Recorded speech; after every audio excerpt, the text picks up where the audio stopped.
Okay, so let's continue with the third lecture by Chong. All right. The topic I'm going to cover today, I started covering it a little bit yesterday, but it was a bit rushed, and it wasn't very clear. So today I'm going to do it differently. The goal for today is to show that once we have this 3D dualities, a natural consequence, which is kind of neat, is that we also have a bunch of electric magnetic dualities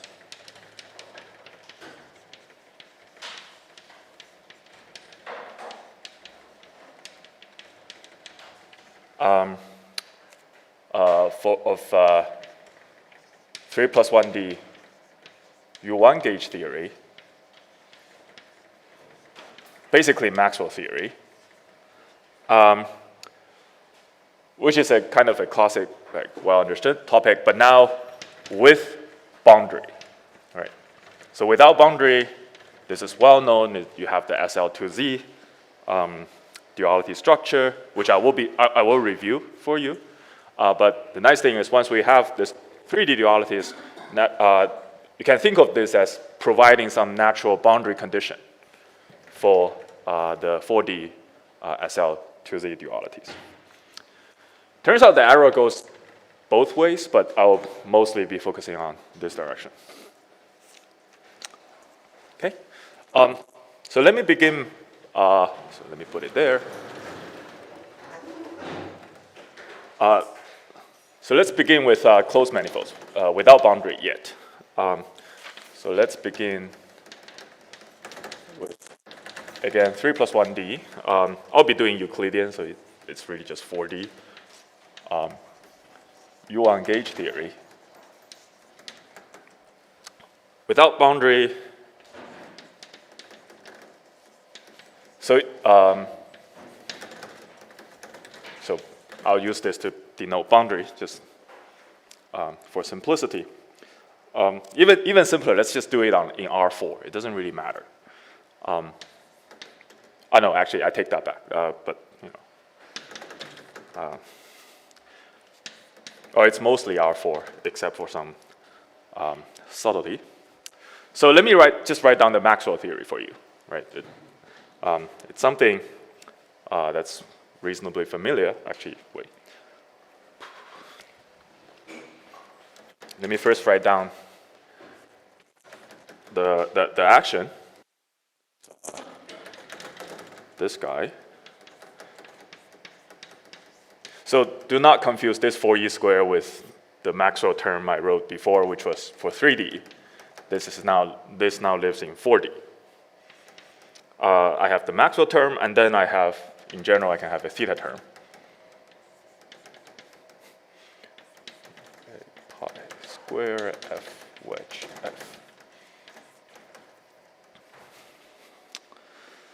Right. And my path integral measure, well, let me write my path integral measure this way. So I integrate over a one-form field A and a two-form field F, but then impose that F is just the curvature of A.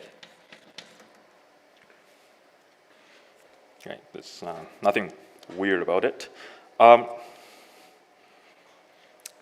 So this is something standard, but now let me do just a trick, which is replace this delta function with an integral, with another integral. So let me introduce another field f prime, and then write the delta function as an integration over this f prime.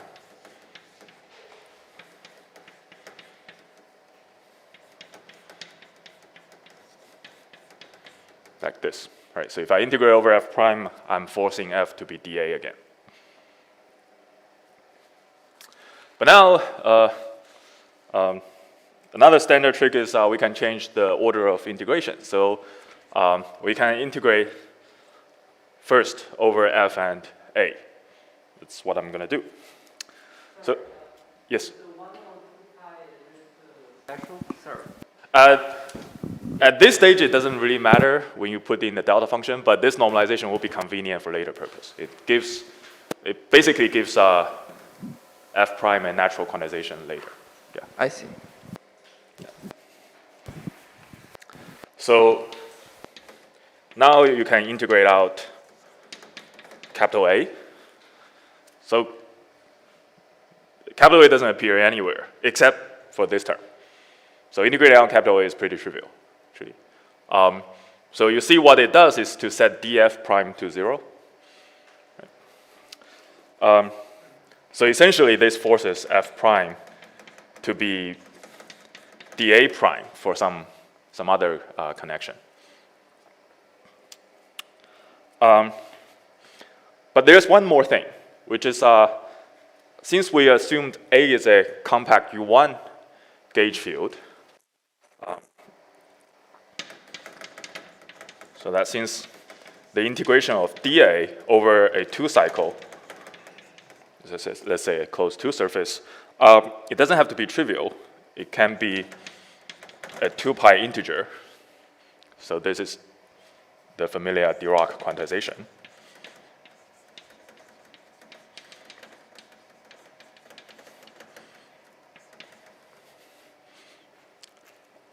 Right?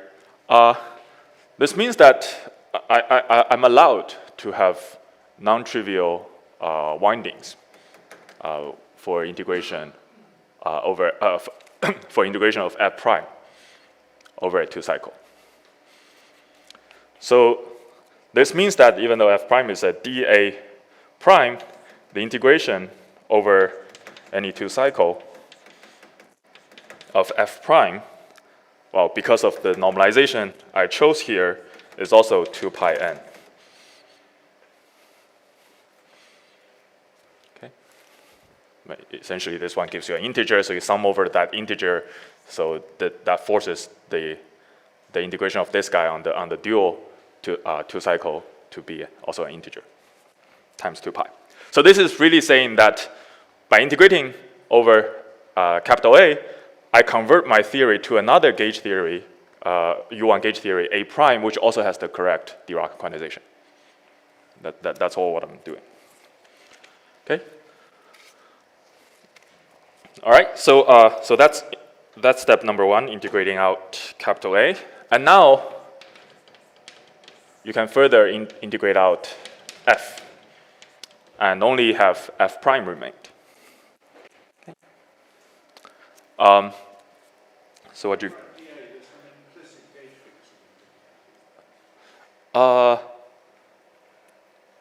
yeah, if you really integrate it out, you have a lot of gauge degree of freedom. Yes, but here it just gives you a constant. It doesn't really matter. No. Yeah, I don't think I need to do that for this case. Yeah. So now if I integrate over f, so f appears here, here, and here. So that's just a Gaussian integral, the standard exercise to do it. What you end up getting is this guy. So you have dA prime, df prime, but the only thing I'm doing is I'm saying f prime has to be equal to dA prime. And then the form of the integration, hopefully it's obvious that you just get another quadratic action for f prime, right? So essentially what you get is 1/4 e prime square. So I'm going to define what this is soon. Over 2 pi, 1/4 pi square, sorry. I think 8 pi square is the correct normalization, so I might have, yeah, okay.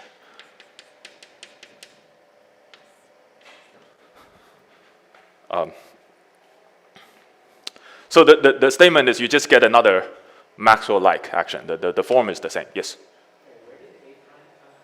Sorry?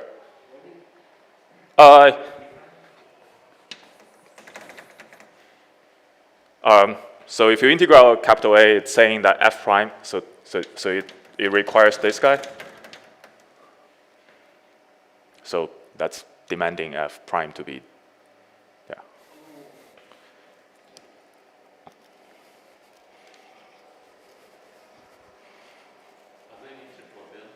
Sorry?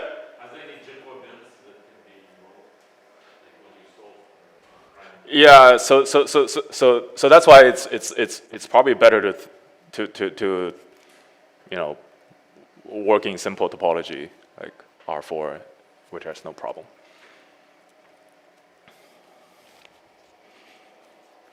But those things can be taken care of if you want. Sorry, where am I?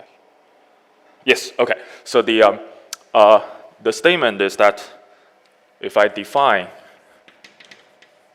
this complex coupling constant, which is really just a nice way to you know, organize the coupling constant to be, so if I define tau to be, the real part is just the theta over 2 pi, and the imaginary part is essentially the Maxwell coupling constant. That's a standard definition. Then tau prime, which is just the new coupling constant, is just 1 minus 1 over tau.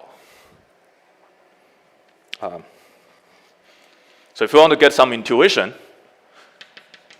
so in particular, if I'm in a simple situation where theta is 0, so I'm just playing with a pure Maxwell theory, that's just saying that E prime square, the new fine structure constant, is just the inverse of my original fine structure constant. So that's why sometimes people say this is a strong, weak duality. So since the fine structure constant controls how much my gauge field fluctuates, this is mapping a strongly fluctuating gauge theory with large E squared to a weakly coupled gauge theory. Okay.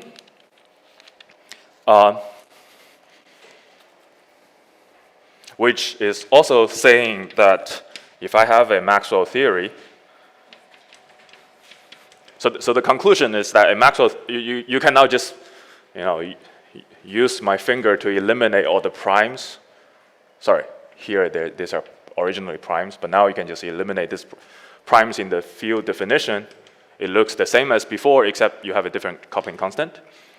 So the statement is Maxwell theory with coupling constant tau is equivalent to Maxwell theory with coupling constant minus 1 over tau. Okay. So far I'm just manipulating Gaussian integrals. So physically, what am I doing? All right. It's a legitimate question. In particular, what is the relation between this primed degree of freedom and the original degree of freedom? Right. So what have we done? Really? Right? The important thing is to look at this term. So right, let's just look at this term. Okay. So what this term tells me is that a monopole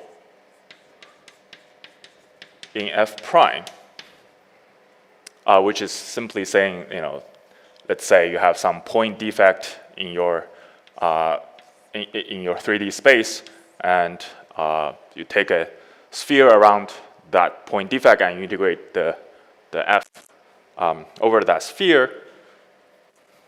You know, essentially, on this sphere you have this f prime. You go to 2 pi, let's say. 2 pi can be an integer. Behaves like a charge in A.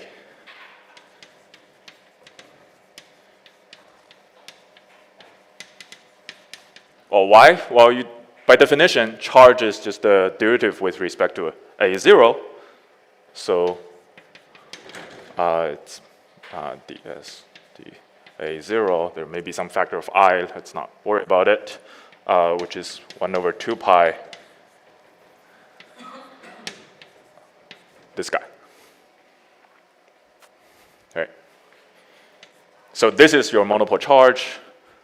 Sorry, what am I doing? Oh yeah. So this B, I mean, since we're in 3D, this B is really the space component of the F mu nu, F prime mu nu. Sorry, prime. Right. So.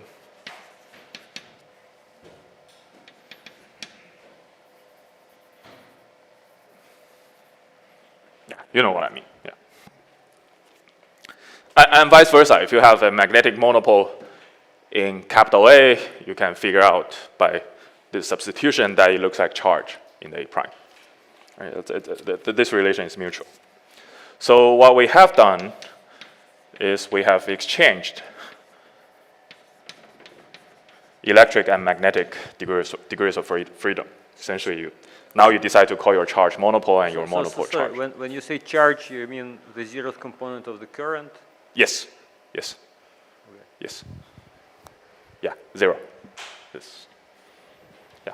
Because you say charge, but there is a difference between charge, which is the integral of the zeroth component of the current, and the current itself.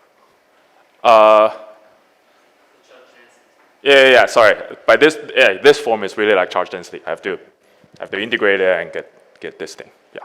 Sorry. You're right. We have exchanged E and M, basically. And this is called the S-duality.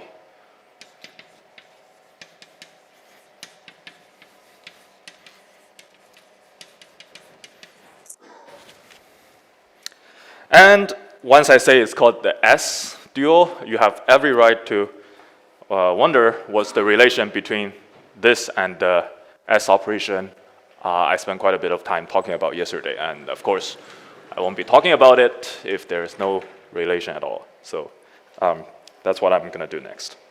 Okay. So any question about this one? Now I'm going to put in a boundary.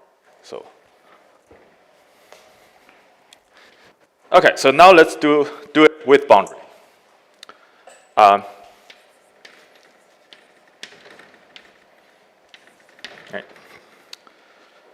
So what specifically I will show probably the simplest example, which is if I have my system with a boundary and so let's say in the bulk I have my Maxwell gauge theory with coupling constant tau, and I put on this boundary a Wilson-Fisher boson that couples to my bulk U1 gauge theory.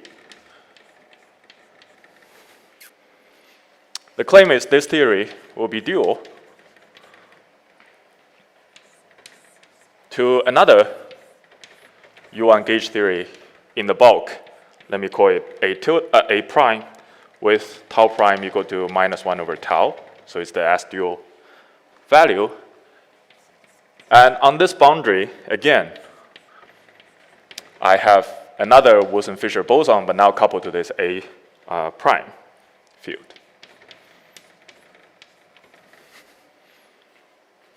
So that's the statement, right? So it's basically saying that the Wilson-Fisher boson gives you a natural boundary condition that preserves the structure of the S-duality. Okay.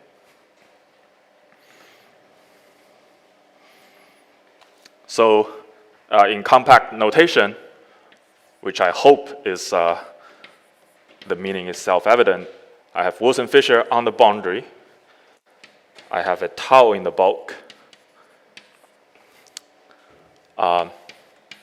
That is the same as Wilson-Fisher on the boundary, but tau in the bulk equal to -1 over tau bulk.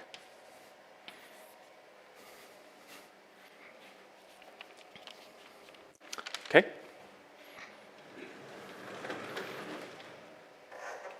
So I'm going to show that. In fact, it's not too complicated because, let me see. Yeah, I can erase this part.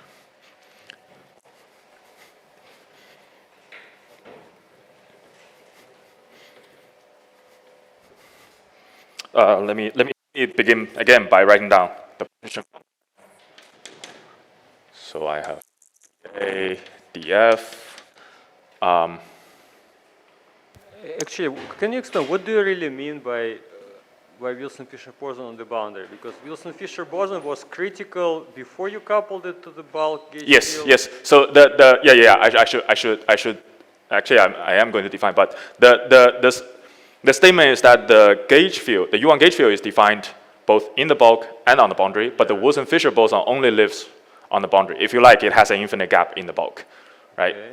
And I bring it to the critical point, the Wilson-Fisher critical point, and then I couple to the bulk gauge field. I mean, whenever necessary, fine-tune the mass to keep it at the critical point.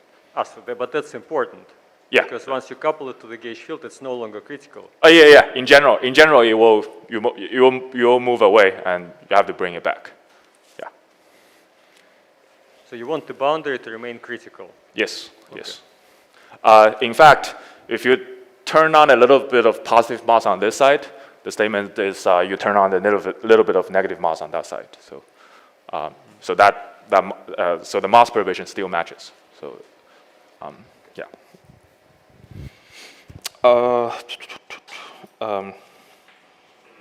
Sorry. Yeah. Okay. So the partition function is very similar to before, except now you have a boundary contribution, right? Which is a Wilson-Fisher that couples to A on the boundary. Right. So this is just saying that the Wilson-Fisher boson only lives on the boundary, not in the bulk, even though the gauge field lives everywhere. And then everything else the same here. Right. So you have the e to the minus s. Let me just write compactly as s tau Maxwell, which is a function of the F mu nu field, and then again I use I write my delta function as this guy, I over 2 pi F prime wedge F minus dA, right? So everything same as before except with that boundary part. So let's try to play the same game. Try to integrate out A, but of course the obvious problem is it's less trivial here because A on the boundary will couple non-trivially to the Wilson-Fisher boson. But in the bulk, it's still just this. So at least you can try to integrate it out in the bulk. In the bulk, there's nothing non-trivial. So integrate out A in bulk. Don't touch the boundary part. Right. Essentially, you integrate out all the components. If you decompose into normal modes, you integrate all the components that's vanishing on the bulk. Vanishing on the boundary.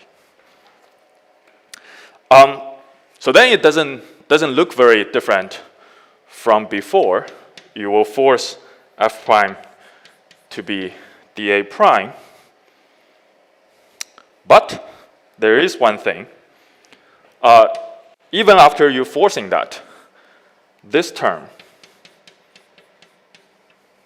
this F wedge dA, doesn't really go away. What it does is to, let me start a new line. So this 1 I over 2 pi F prime dA, what it does is to become dA prime dA, which if you just have the bulk, you say, okay, it's a total derivative, you don't care. But now you have a boundary. When you have a total derivative, that gives you a boundary term. So this is basically, this gives you I over 2 pi, the boundary term of A prime dA. Okay. Hopefully, by now, this kind of BF term looks familiar. So this will play a role later. Okay. So essentially, what we do is we can still play exactly the same game here in the bulk, but on the boundary, we keep the A field coupled to the Wilson-Fisher boson and also add that additional BF term. Now the A field just completely lives on boundary only. In the bulk, it doesn't exist anymore. It's been integrated out.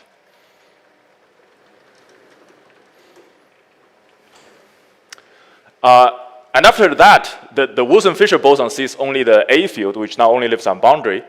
It doesn't directly see the A prime. A prime has the additional coupling. So nothing really directly involves F.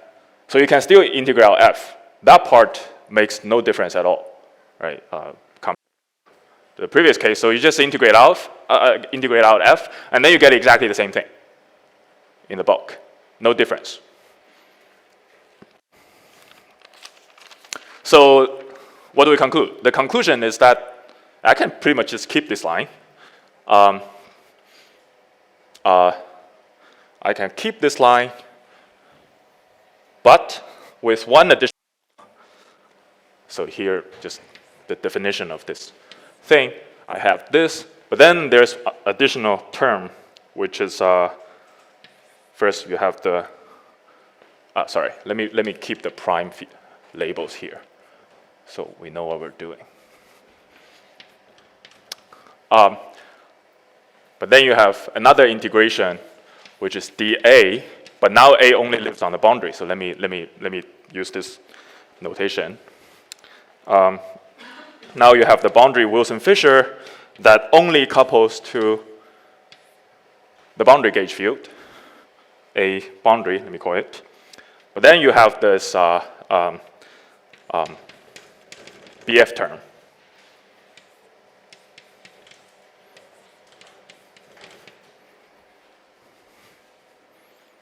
Right. But hopefully, this guy looks familiar. This is the Abelian-Higgs model I wrote down 2 days ago, which is allegedly dual to just the Wilson-Fisher boson. So essentially, you can just replace this guy by, so this guy is the same as just Wilson-Fisher boson on the boundary, but now couples to A prime.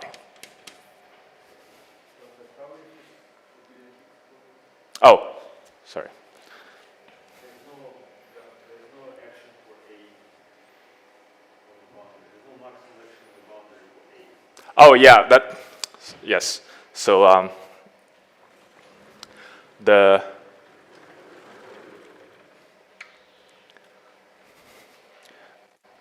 essentially the assumption undergoing is that the duality works fine even without worrying about the Maxwell term. So you can view that the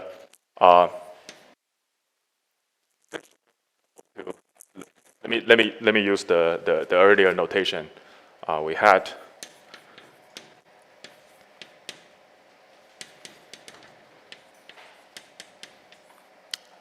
So the earlier statement was that we should have this guy.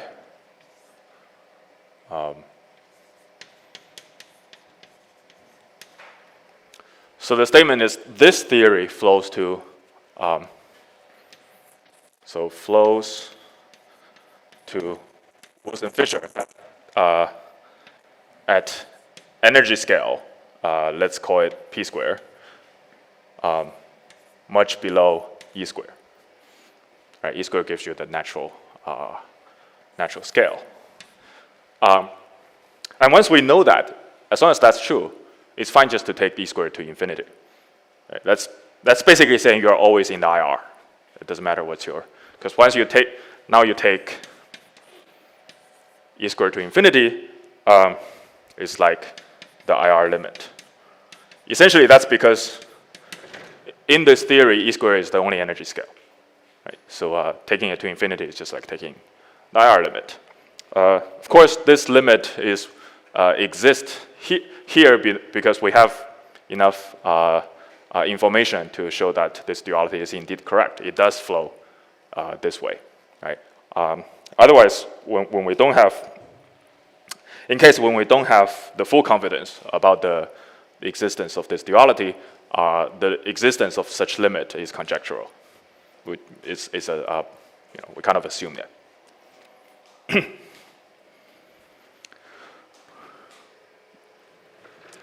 In fact, in later cases, I will be implicitly taking that limit, assuming it doesn't hurt. Yes. So that's it, right? That's basically the promised statement. Yes. So in the two-person fundamental duality, you could have started out without any dynamic gauge field and put in one dynamic gauge field on the other side, right? Yes. If your boundary here didn't couple to the A, which is dynamic already, then nothing would happen to the boundary. So, can you repeat the last part again? If we started out with a theory with A and tau in the bulk, Yeah. and just Boson pressure on the boundary, Okay. then nothing would happen, right? Oh yeah, nothing will happen. So, but in the two-plus one-dimensional S duality, even if I started out with no dynamic gauge field, I'll end up with a dynamic field. Yeah. So how is it the same as the two-plus one-dimensional? Sorry. Maybe I didn't. I wasn't clear enough. So, essentially, what happens here is when you perform the S duality transform, there is an additional gauge field only on the surface being generated. That's this guy. Of course, now I'm then using the duality trick to reduce that, to basically get rid of that, right? Because we know the Wilson-Fisher with the gauge field is pretty much the same as the Wilson-Fisher without the gauge field. That's the trick I'm using here. So, can I come back to the previous discussion we had? It looks from the logic of the derivation that actually you don't have to tune the mass anymore. It looks like what you really have to do is to take critical Wilson-Fisher on the boundary and just couple that theory to the bulk gauge field, even though this renders the boundary not quite critical. Because look at what you're landing on. You are using the abelian-Higgs duality, and then you are landing precisely at the critical. Yeah, so I didn't have to. So I could have it here. That's totally fine. What will happen is that when I apply the duality here, apply this line, let's say I have some positive mass phi square.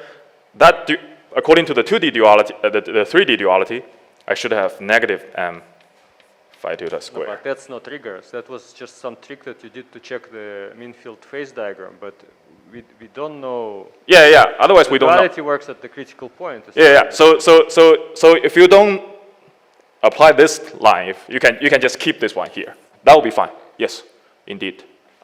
So actually I am going to talk about precisely that. Okay. Yeah.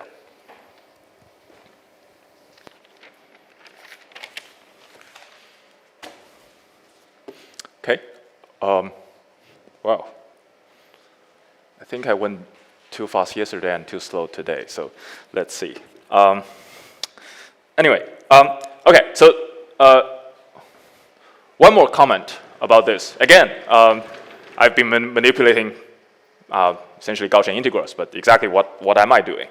As I said, without the boundary,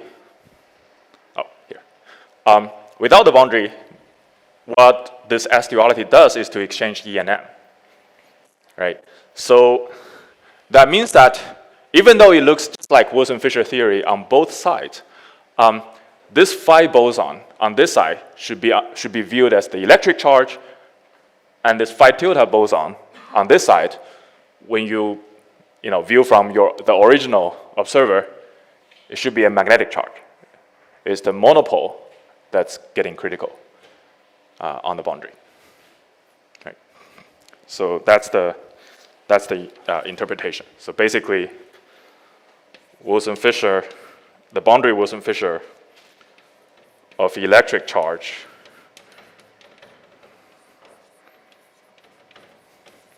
is more or less equivalent up to this change of coupling constant as Wilson-Fisher of magnetic charge.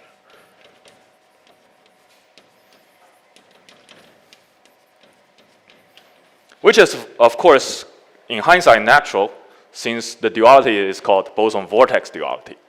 And if you think about vortex in a superconductor, if I think about a 2D superconductor, well, okay, let's begin with 3D superconductor. And if I have a 3D superconductor and I have a vortex here, right? The vortex is defined as a line defect in space. Let's do 3D space, such that your order parameter, the Higgs condensate, winds a phase of 2 pi around it. And by doing that, the vortex also traps a magnetic flux of 2 pi, a unit magnetic flux inside it. And if the vortex ever terminates in the bulk, that by definition is a magnetic monopole. So it's kind of natural that monopole is related to the vortex on the boundary. Sorry, by the way, I should have said, when this vortex line terminates on the boundary, that creates a boundary vortex, which is supposedly this phi tilde. Okay. All right, so that's the simplest case we have.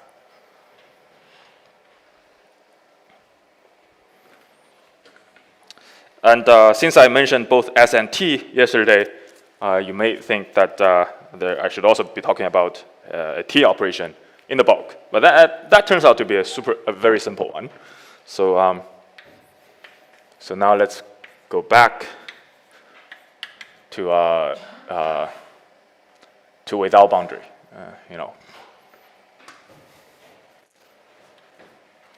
Now without boundary. So if you take the map, another thing you can do, which almost looks trivial, is we can shift this theta angle by 2 pi. So theta is defined mod 2 pi. Okay, there's some subtlety with spin C structure or spin structure, but let's for now not worry about those things. So if you just shift theta by 2 pi, your path integral basically doesn't change. It's almost a trivial statement. So changing my path integral. This, of course, means that, well, since by definition, I think I have the definition of tau somewhere. Yeah, there. So the real part of tau is just theta over 2 pi, so this just means tau plus 1 is the same as tau. Okay, so essentially now you have two operations on tau that leaves the partition function invariant. So you have the S, which takes tau to minus 1 over tau, and you have the T, which takes tau to tau plus 1. Both leave the action invariant, and this together gives forms a SL2Z, or in fact PSL2Z group algebra. Okay, you have the standard thing S squared equal to 1, ST cube is 1, and T is free.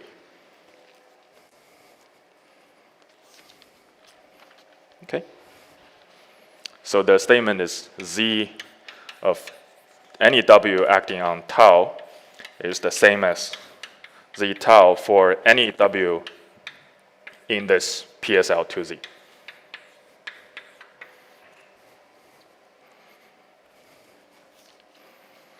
Okay. So this is the full SL2Z action on the without the boundary.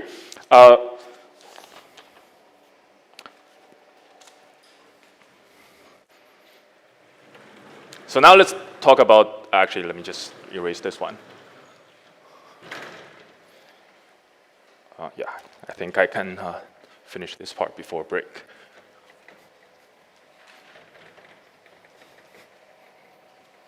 Now let's ask what happens with the boundary in general, right? So now I have a total partition function, which is,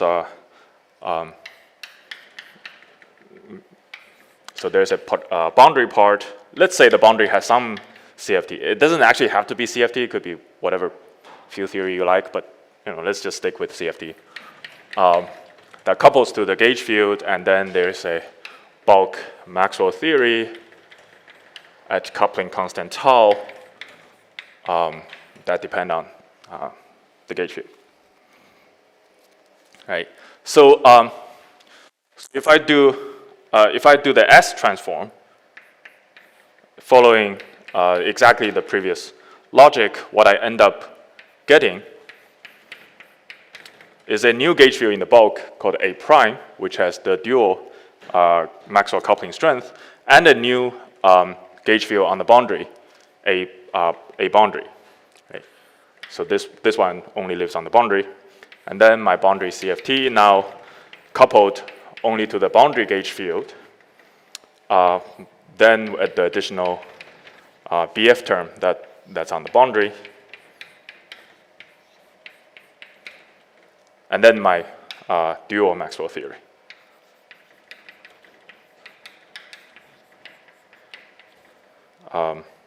S tau, which is -1/tau. Okay. So previously I took this CFT as the Wilson-Fisher and then used the duality to reorganize this two terms into a single Wilson-Fisher. But in general, you don't have to do that. It's whatever boundary theory you have, you can just leave it like that. Right. For now, let's do that. But of course, there's an even simpler thing. Sorry. Sorry, I haven't finished. So, sorry, I am going to reorganize this part,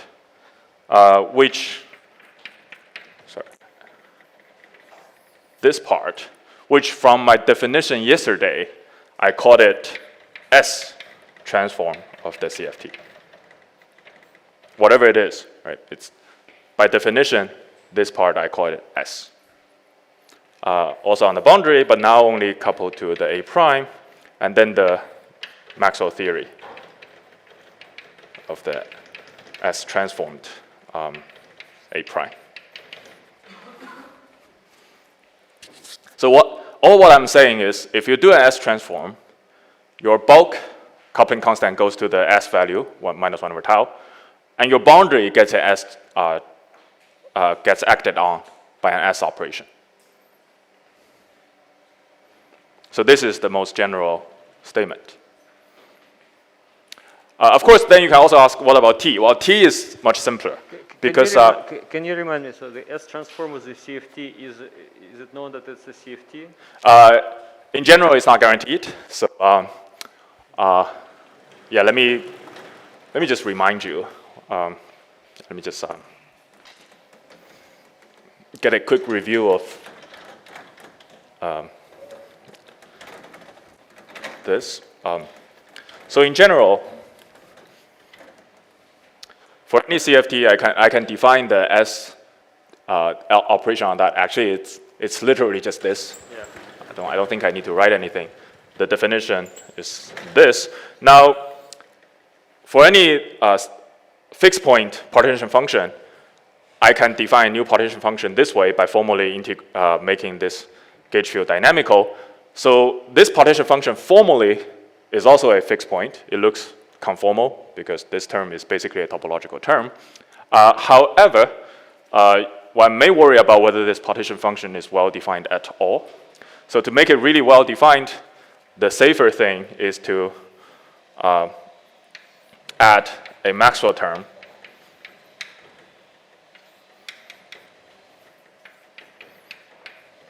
and then take the limit of e squared goes to infinity if this limit exists, which is not guaranteed. So if this limit exists, everything will be conformal, you're fine.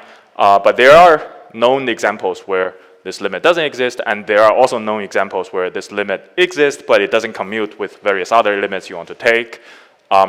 So the general attitude taken in the literature is that let's not worry about that for now, just assume that it works and proceed and come back to it, visit it when things go wrong. And there are cases where we know it went wrong and understood it. So yeah, so whenever I'm doing all this, I'm perhaps implicitly assuming that this limit exists. Okay. All right, I think that's a good place to, oh, wait, no. Before that, one more thing, which is pretty simple. So just take the t operation, which is, as I said, shift the theta by 2 pi, which is just adding another theta term, which looks trivial, except when you have a boundary. So when you have a boundary, what it does, remember in the bulk, is something like minus I over 4 pi dA.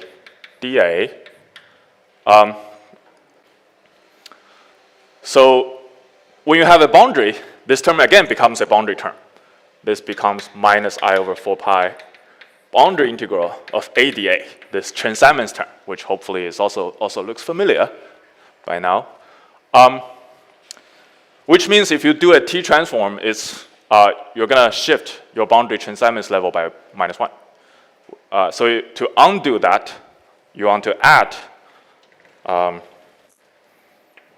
your boundary theory with another transaminance term.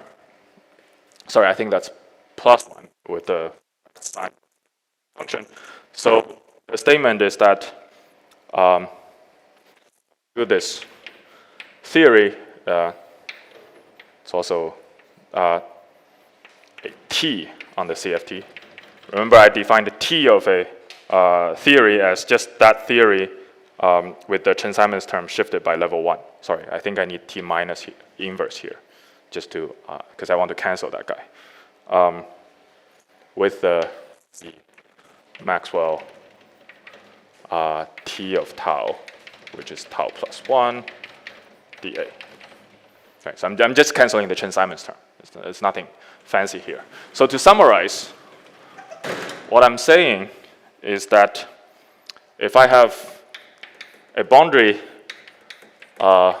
theory, let's say it's a CFT, with a bulk Maxwell term at Maxwell theory at coupling constant tau, it's the same as a bulk Maxwell coupling with W tau. W is an element in this PSL2Z. So it's essentially a combination, a string of the S and T's with the correct algebra imposed. But you do the inverse W on the boundary CFT. So that's the most general statement, right? And let me just pause here and talk about more examples and other stuff after the break. Okay. When do we reconvene? In, say, 15 minutes. 15 minutes, okay. Yeah. Question? Yes. But the S squared in the bulk is identity, but on the boundary it's charge conjugation. Yeah. Sorry, I'm cheating here. I think in the full case you should do charge conjugation. It's just the bulk theory is trivially charge conjugation symmetric. That's why. I mean, and for the boundary examples I'll be talking about, it's also charge conjugation symmetric. So S squared I've set it to 1. So I messed up some of the center algebras yesterday. So. But yeah, for these examples, don't worry. But in the most full case, yeah, it's true.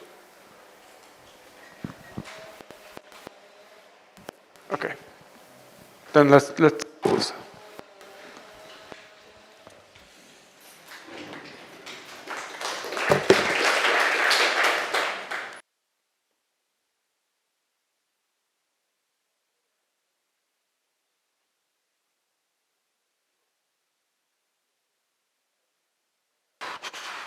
All right. Okay. Thanks for coming back. I'll continue.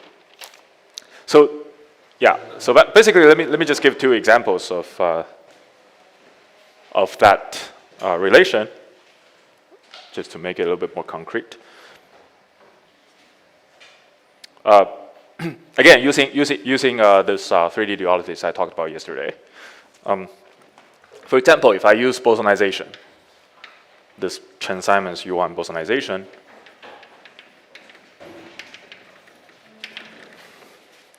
well then what I'm saying can be recast into saying if I have a Dirac fermion on the boundary of coupled on the boundary to the 4D Maxwell theory with coupling constant tau.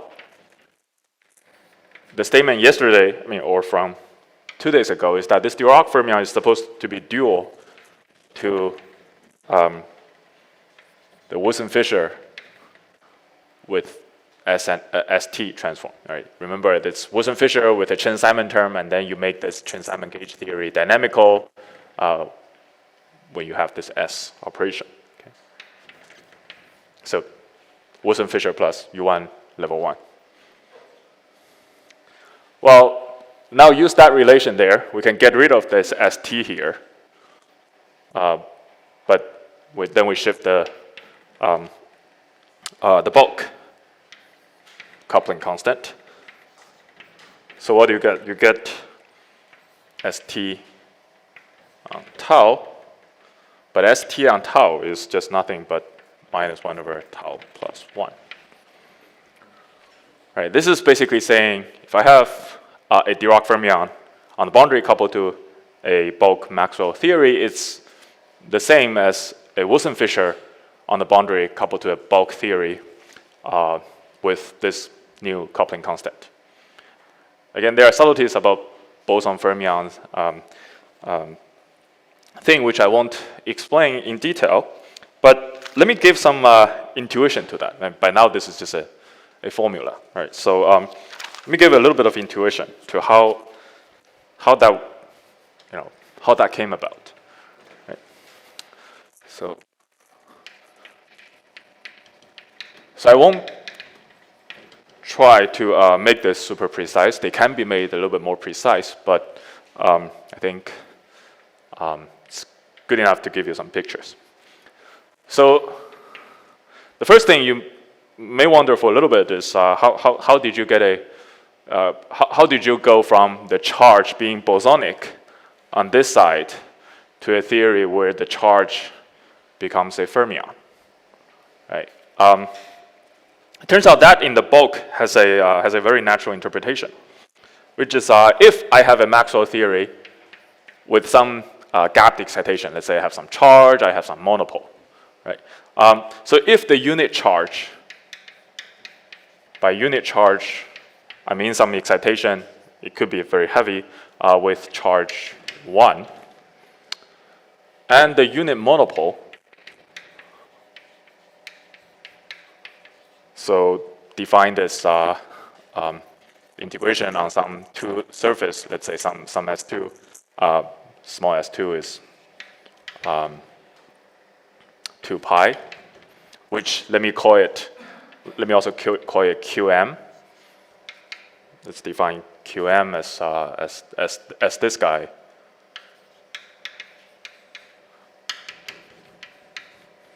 Divided by 2 pi, right? So it's the minimum monopole I have.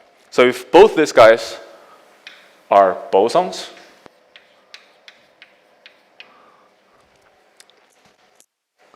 then their bound state, which is this QE QM equal to 1, 1, which is this guy, is a fermion.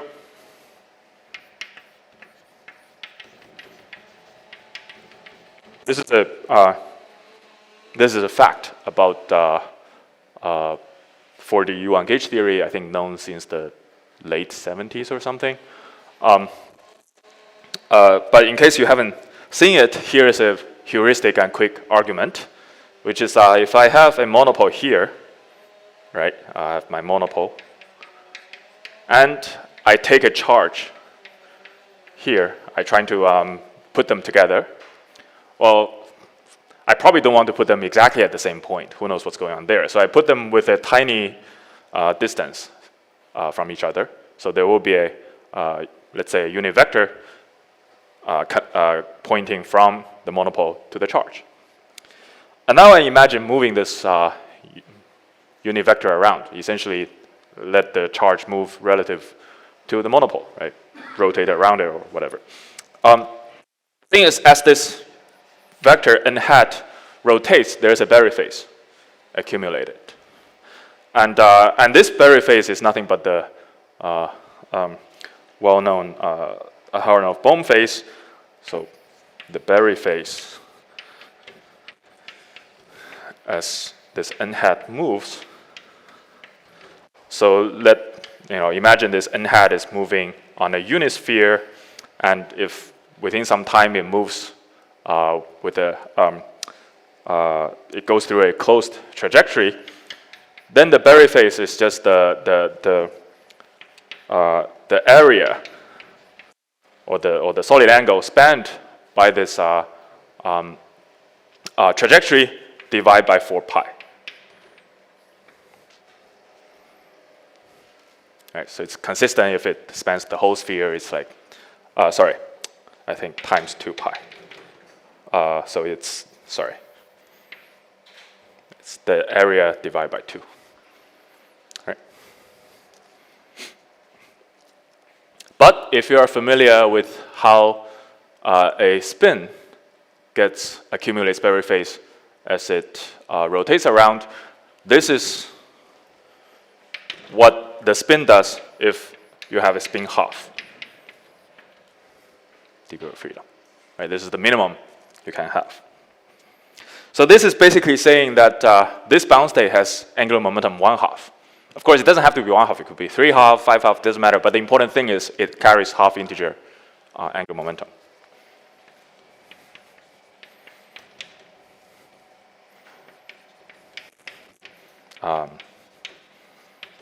Which gives you the Fermion statistics. Right, because remember this kind of structure also gives you a natural framing as the bound state moves around. So when you do have this natural framing, this half integer angular momentum gives you the Fermion statistics. So which means if you have a charge, a bosonic charge and a bosonic monopole, but now you do some S and T transform to change your basis so that now you call this 1,1 guy your charge is a fermion. So once you realize that, it's perhaps not too surprising to say that once you do that transform, the boundary at least should be some fermionic degree of freedom. And of course, a gapless Dirac fermion is the most natural choice for some gapless fermionic theory.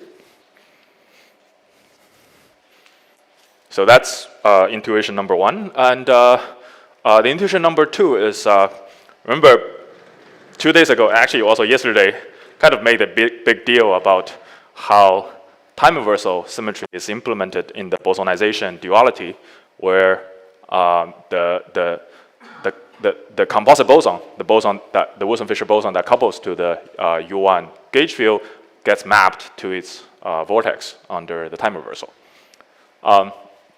Turns out that also has a very simple interpretation when you view from the bulk Maxwell theory.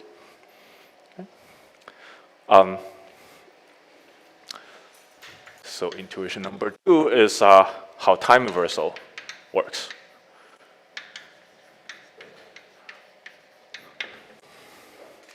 In particular, I want to think about time reversal for what condensed matter people know as the 3+1D topological insulator.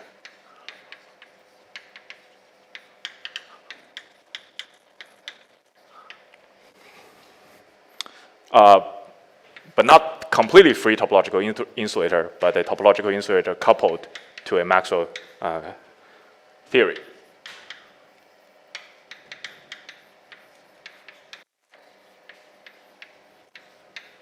So if you don't know anything about topological insulator, say you're from a different background, a topological insulator is basically just something that gives you theta equal to pi in the Maxwell theory. That's pretty much it. You set theta equal to pi, you demand time reversal symmetry, there will be some consistency condition, you fulfill those, and then you have a topological insulator. So it's not a big deal. The funny thing about topological insulator is that if you demand time reversal symmetry, in the bulk, by the way, in case it's not clear, because theta is 2 pi periodic, so theta equal to pi under time reversal goes to theta equal to minus pi, which is the same as pi. So when you have time reversal symmetry on the boundary, you have the Dirac fermion.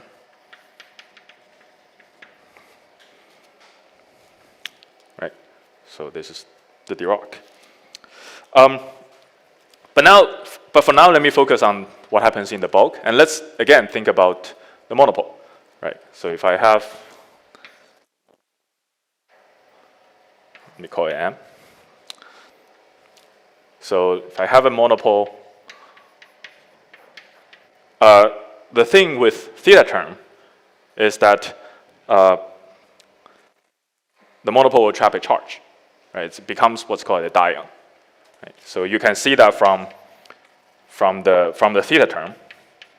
Right, it's let me not worry about the normalization here.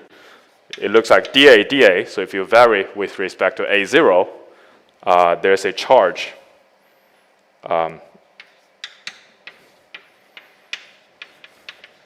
that's proportional to the divergence of B, right? With some normalization. It turns out the correct normalization is this, which means that if I have a unit monopole, it traps a charge theta over 2 pi. Okay.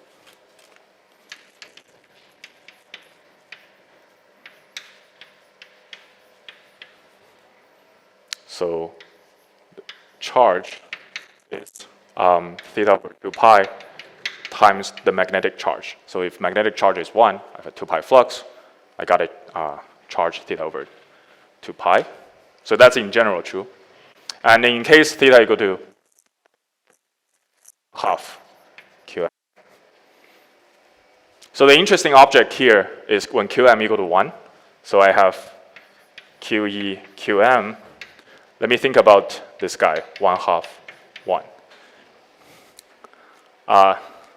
So basically this guy would be the Wilson-Fisher boson here. But let's think about time reversal. The thing about time reversal is that it keeps the charge of the Dirac fermion invariant, but then it flips the magnetic monopole charge, right? Because magnetic field is odd under time reversal, which means under time reversal, the electric charge keeps just 1/2. The magnetic charge becomes -1. So what's the big deal about that? The thing is, these two guys, these two are both bosons, but they see each other as monopole. So the idea is if you put this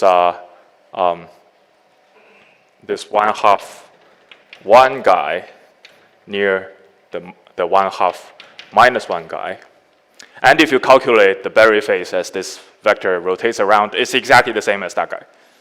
Right? It turns out the general formula for this is this factor, this angular, the solid angle divided by 2 times QE Qm prime minus QM QE prime. Right. So prime means the other one of the particle, and Q on prime means the other particle. You put these two numbers in, it's 1. So these two are monopoles of each other, which on the boundary means they should be vortices of each other. They should be mutual vortices. And that is the bulk interpretation of the boundary Wilson-Fisher under time reversal goes to its vortex. So it's all consistent.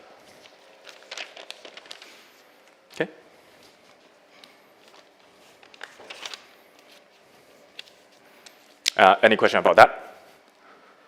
So that's the example about the bosonization. So let me tell you one last example, which is kind of neat. It's the Fermion-Fermion duality. So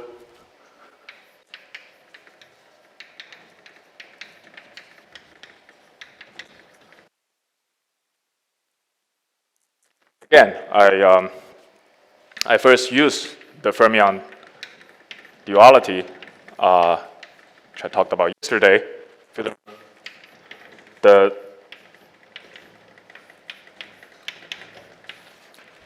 So the Dirac fermion is dual to Dirac fermion with this bunch of operation. I mean, if you don't remember exactly what it is, it's fine. Well, essentially, there's some you couple it to a gauge field and then add Chern-Simons level by 2, and then that's another dynamical gauge field. But that's not too important for now. But again, let's use that formula that looks much simpler, which is the essentially same Dirac fermion coupled to this guy acted on by this operation. But what is this operation acting on this guy? Well, it's this. So it doesn't look super illuminating at this point. But if I take theta equal to pi, essentially interpret this as a topological insulator. Remember, actually for convenience, let me do minus pi. Well, pi will do the same thing, but the algebra is a little bit more complicated. So tau is minus 1/2 plus 2 pi I over E squared. Now you plug this in. What that is that this seemingly unilluminating guy becomes this guy.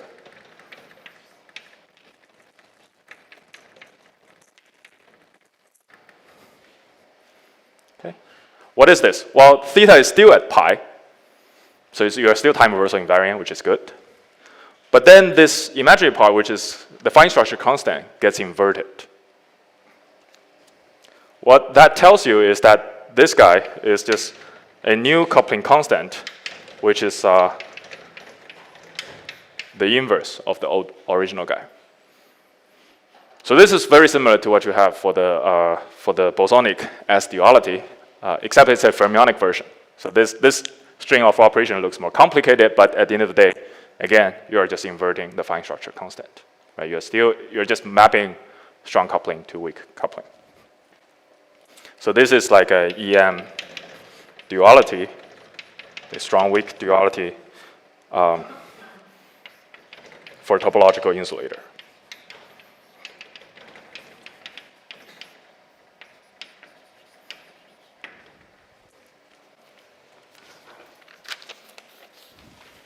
All right.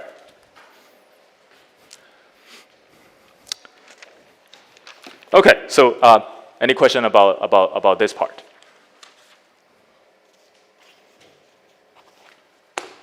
Okay. If not, I'm going to start something that's quite different. So I think I have enough time to at least go through some of it for today.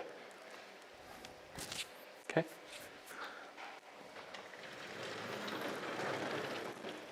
So one thing I want to show you, which is probably something quite useless, but it's so amusing that I can't help showing you,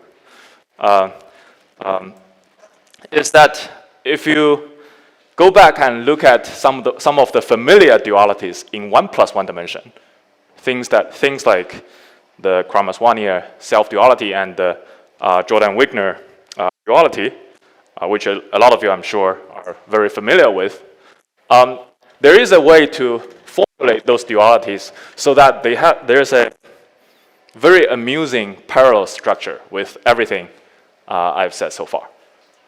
Right? So that's what I want to show you. So I want to revisit the 1+1D dualities.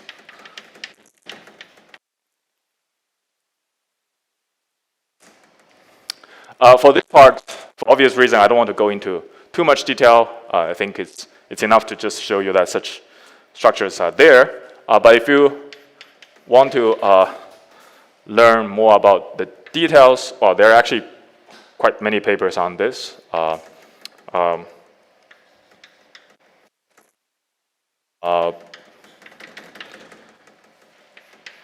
You can take a look at our review paper, I think Appendix A, or I think a more detailed discussion is from David Hong and Andreas Kark.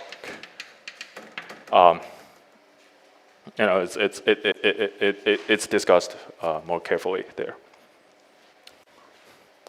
So the thing I want to talk about is, again, just two familiar ones. Just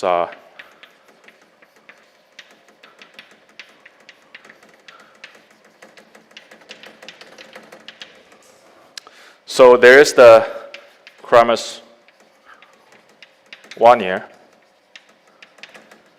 Self-duality, but let me put that self-duality in quotation because it's really not a self-duality, strictly speaking, which roughly says an Icing CFT in 2D is dual to itself. And then there's the Jordan-Wigner. That's more or less saying that a Majorana fermion, a gapless Majorana fermion in 2D is dual to an Icing. Okay.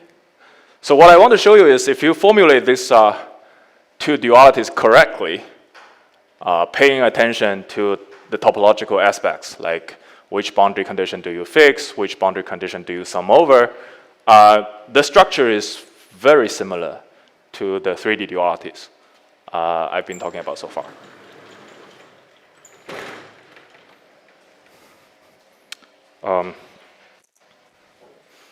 Okay, sorry. Okay, how much detail I go into depending on how much time I'm left. 15, 15? Okay, yeah, that should be good enough.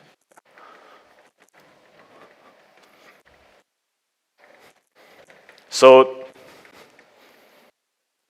the Kramers one here, the self-duality Icing model. The statement is this.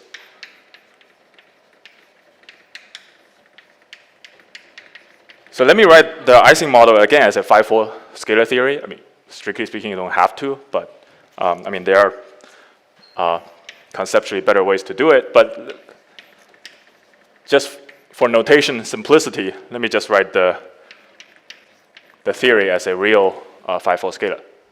Right? It's fine. So I'll explain what this B is later, but for now, phi is just a real scalar. It's dual to this guy, another 5-4 scalar.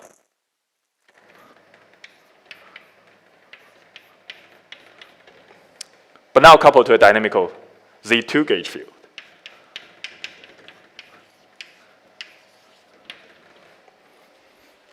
So the notation is phi and phi tilde are just real scalar. This capital B is a probe or background Z2 gauge field.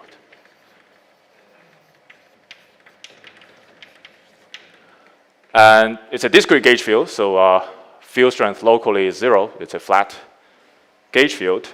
So the only non-trivial information is its Wilson line.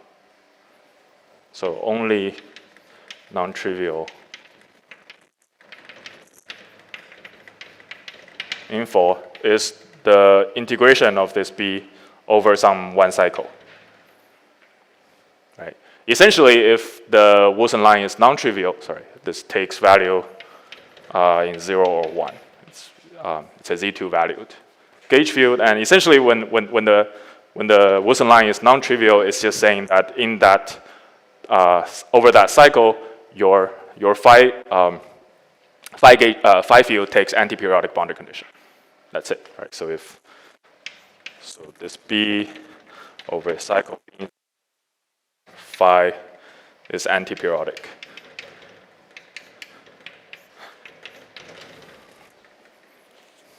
So it's nothing fancy, really. I just decide to call it a gauge field because that's what discrete gauge field does anyway. So similarly, little b is also a Z2 gauge field, but it's dynamical.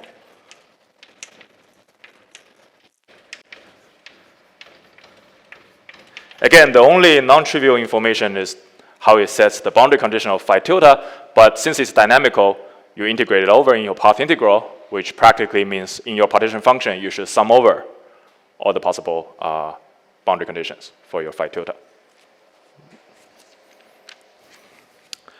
But when you sum over this boundary conditions, this term tells you what kind of weighting factor you put in for each term in that summation, right? So this term is the cup product between these two gauge field. If you're not used to that notation, think of it as wedge. It doesn't really hurt. Well, it doesn't hurt too much. What that tells you, though, so let me, just in case, if you're not familiar with what that term does, it has a very simple physical interpretation. Right? The interpretation is that, let's say you have, let's put it on the simplest manifold. Let's put it on a space-time torus, right? Actually, for this purpose, the most important thing is just I have a space being circle, so let's just say space being S1. Then what that term tells you is that if I have a non-trivial Wilson loop of, let's say, the capital B along this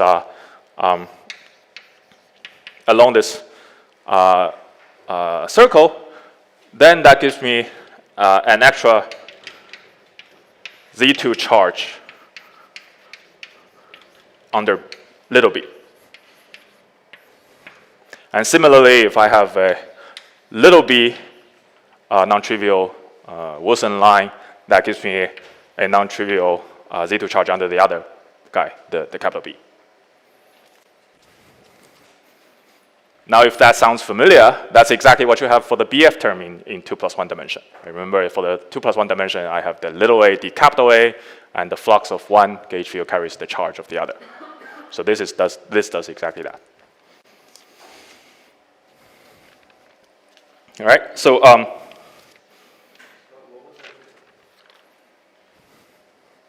what does this mean in practice? You said we have to sum over boundary conditions for little b. yeah.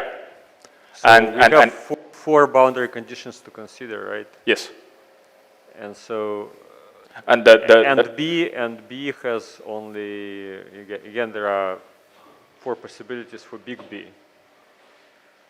Yeah, Each big B, there are four possibilities. Yes, yes. So we have like 4 times 4 table for the values of this cup product. So how do I compute in practice this table? Yeah, I think it's something like if this is trivial, then it's just 1. So you just get a this term will always give you 0, so then you just get a multiplicative factor. I think when this is non-trivial along some, let's say 1 cycle, then this gives you pi if this guy is non-trivial along the other cycle. Yeah.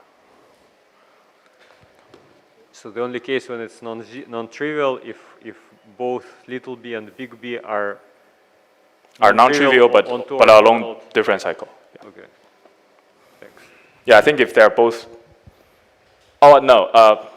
It could also be that this guy is non-trivial along both cycle and this guy is only non-trivial along 1 cycle. I think that will also give you a pi. So, yeah, for the torus, it's the same as wedge. Yeah. Can I write it as a bilinear form like epsilon ij pi? Yeah, it's basically that. It's basically that.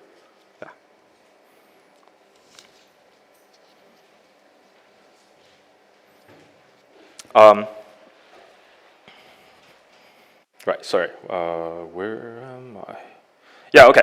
So now I can write down the dictionary very similar to before. So I can have charged operators.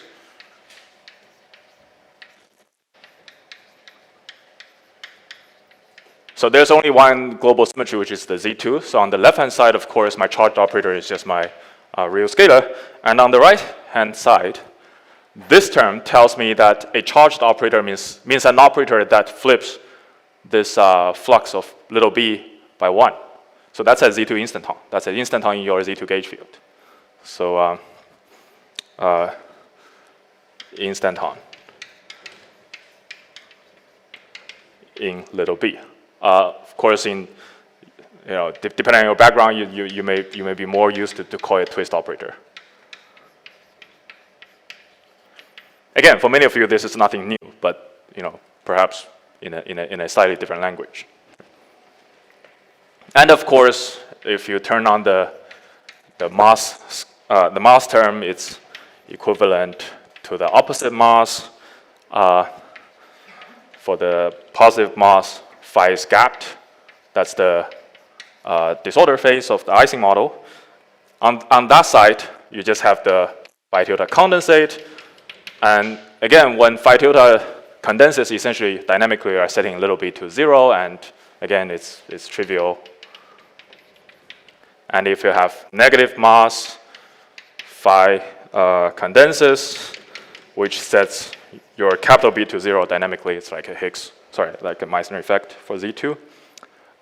So here, phi tilde is gapped. So you get a pure Z2 gauge theory. But if you sum over this guy, it's also setting capital B to 0. And otherwise, your partition function will be 0. Right. So integration over small b gives you capital B equal to 0. So the phase diagram matches. Of course, it should. So these arguments for triviality, in the examples in the first lecture, you were referring to the Higgs mechanism. Yeah. Well, here, what's the Higgs mechanism for the... Yeah. So this is just saying dynamically you should have b equal to 0. Then you put that into your path integral. It's just so this term is never activated.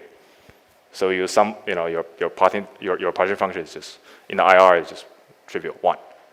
In particular, it doesn't depend on b. Yeah. So of course, I'm writing down all this not because you need to know this for the Icing model. Of course, you know all this, but just to show you that the structure is pretty much parallel to the Boson vortex duality. Yeah. And finally, okay, maybe finally, by now you probably can naturally anticipate that what I'm going to say is that the Jordan-Wigner duality has a parallel structure as the Chen-Simons bosonization, which is true. But that one is a little bit more complicated, so I'm not going to explain in as much detail. Yes? Maybe I missed it, but did you explain what DD means? Oh, sorry, yeah. This is really a shorthand notation because the little b doesn't have local curvature. This is really just saying this real scalar couples to this Z2 gauge field. It's just a labeling.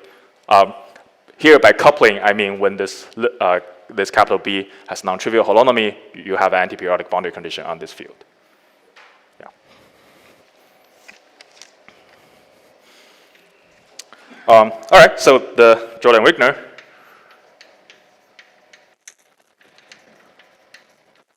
I think the earliest version I think this version of duality first appeared in a paper from Ryan and Anton Kapustin. Ryan can correct me if that's correct. So let me just write it down. So you have a free Majorana fermion that's gapless. I will explain what this heck is soon. But let me now first write down the theory. So it's a free Majorana fermion, and as you can naturally anticipate, it should be dual in some way to the real scalar. So here's your real scalar. But there's something slightly more complicated involved here.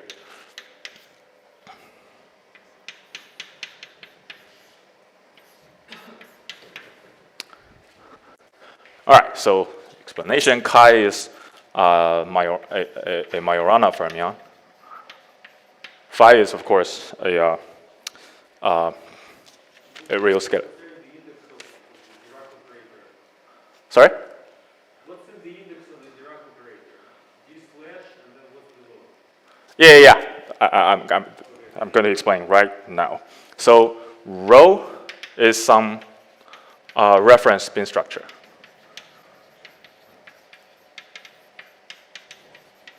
Just doesn't really matter what it is. Just pick your favorite one. Say antiperiodic on torus. And A is a background Z2 gauge field.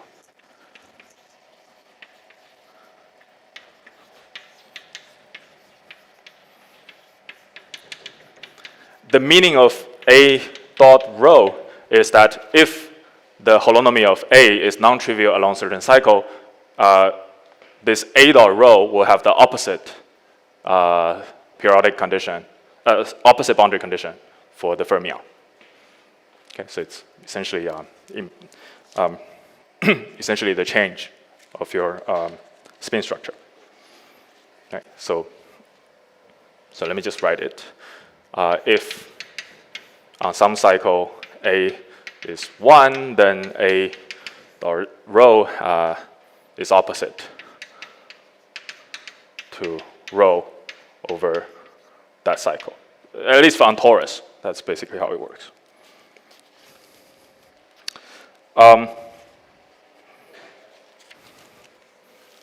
Okay, and again, little b is dynamical gauge field, Z2 gauge field.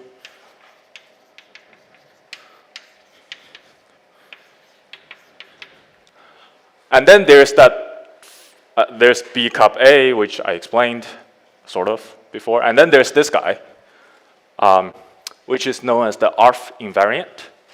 I'm not going to explain what it really is, so I only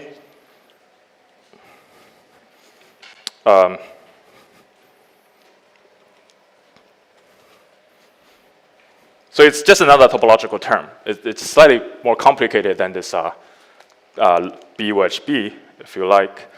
So it's called the Arf Invariant. It's a Z2 invariant, similar to the B cup B, and it depends on the spin structure. I mean, you can basically think of the spin structure as some kind of background gauge field. Right, so it's again some topological Z2 topological term that depend on the background gauge fields, very similar to this one. The only thing, the most important thing it does, it has many properties, which I won't talk about, but the most important property is that instanton. So sorry, if I have an Arf B dot rho, then the instanton in this little b Z2 gauge field, an instanton that flips the holonomy by 1, is converted to a fermion.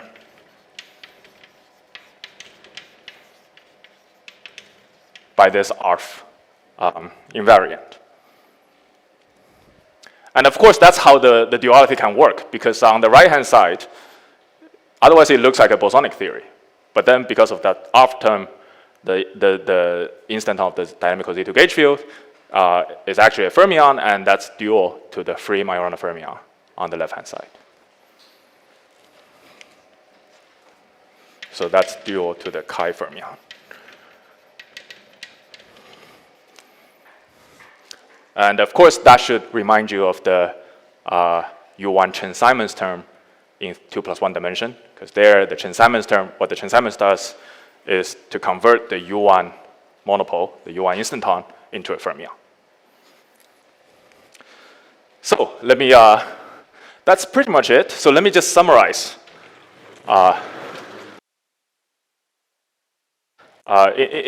Just to list a table for you. Again, mostly for your entertainment.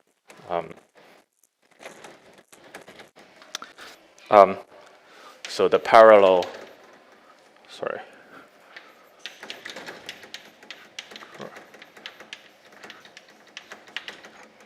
Right, so you have the 2 plus 1D story, which I spent quite a bit of time talking about. There's the 1 plus 1D, which many of you, I'm sure, know very well, perhaps in a slightly different language. There's the O2 Boson-Fisher, which is very similar to the Icing CFT. There's the complex complex Dirac, which has very similar structure as the real Majorana, just Majorana. There's the BF coupling, which is like 1 over 2 pi little a d capital A, which attaches one U1 charge to the flux of the other U1. And then there's this guy, this Z2 invariant that attaches one Z2 charge to the other Z2 flux. And then there's the Chen-Simons term. That's this guy, which makes your instanton fermionic. And then there's the Arf that does that. In fact, the parallelism goes further. So in the 3D, I discussed the duality web generated from the SL2Z. In fact, here you have a very similar thing, but instead of SL2Z, it's SL2Z2. So it's a much smaller group. It's a finite group. So you only get a finite number of dualities generated. For example, you can play very similar trick and starting from the Jordan-Wigner and generate some others, including the Kramers-Wanier. And then, as I just discussed earlier today, the 3D stories can be viewed as boundary of 3 plus 1 U1 gauge theory. It turns out that kind of structure is also here. You can view this as the boundary of 2 plus 1 E2 gauge theory. You have even more structures like here. I emphasize that in some of the dualities, let's say the duality between complex Fermion and the Boson-Fisher, there's some anomalous symmetry, time reversal, that acts on this side as some duality transform, like boson goes to its vortex. That structure is also here. Actually, in that transform, there is an anomalous chiral symmetry on the Majorana fermion, which, when you're acting on the right-hand side, takes phi to its Kramers-Wanier self-dual. So it's just pretty much everything here has some counterpart there, but much simpler. Yeah, so with that, I'll just stop here. And tomorrow, my plan is to start talking about deconfined criticality, which is probably more relevant to some of the talks in this workshop. So, yeah.